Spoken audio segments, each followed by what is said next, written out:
எங்க கொஞ்சம் பேசணும். இப்போ என்ன பேச போறீங்க?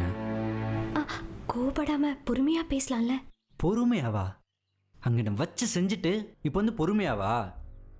செம்ம கானில் இருக்கேன், ஆளை விடுங்க. எங்க சொல்றது கொஞ்சம் கேளுங்க. எங்க கொஞ்சம் சொல்றது போங்க. எங்க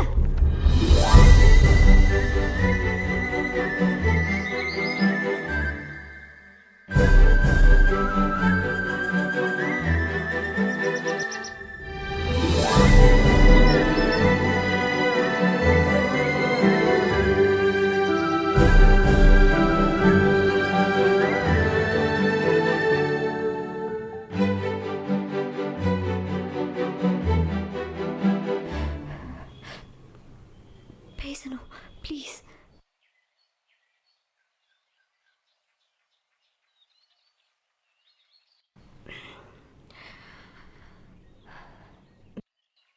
எல்லா பொண்ணுங்களும் அவங்களுக்கு ரொம்ப பிடிச்ச மாதிரியும் அவங்கள நல்லா டேக் கேர் பண்ணுற மாதிரியும் ஹஸ்பண்ட் வேணும்னு எதிர்பார்ப்பாங்க.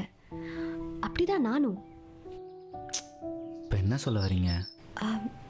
உங்களை பார்த்த உடனே எனக்கு பிடிச்சிச்சான்னு இல்லை, எனக்கு சரியாக சொல்ல தெரியல.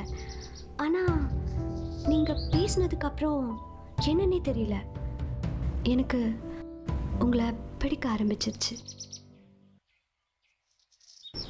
சில நேரம் தோணும் நானும் பையனை பிறந்திருக்க கூடாதான்னு.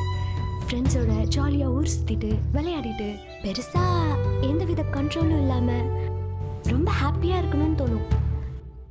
எல்லாரும் அப்படி தான் நினைக்கிறீங்க. ஆனால் பசங்களுக்கும் கஷ்டம் இருக்குன்னு நினைக்க மாட்டீங்க பார்த்தீங்களா? அதுதாங்க கஷ்டமாக இருக்கு. இல்லை, நான் அப்படி சொல்லலை.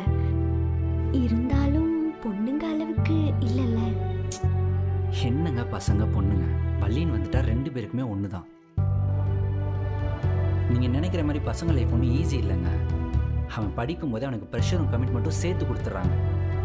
என்ன படிக்கணும், எப்போ காலேஜ் போகணும், எப்போ கல்யாணம் பண்ணணும், யாரை கல்யாணம் பண்ணணுன்ற வரைக்கும் அவனை சுற்றி இருக்கிறவங்க தான் முடிவு பண்ணுறாங்க.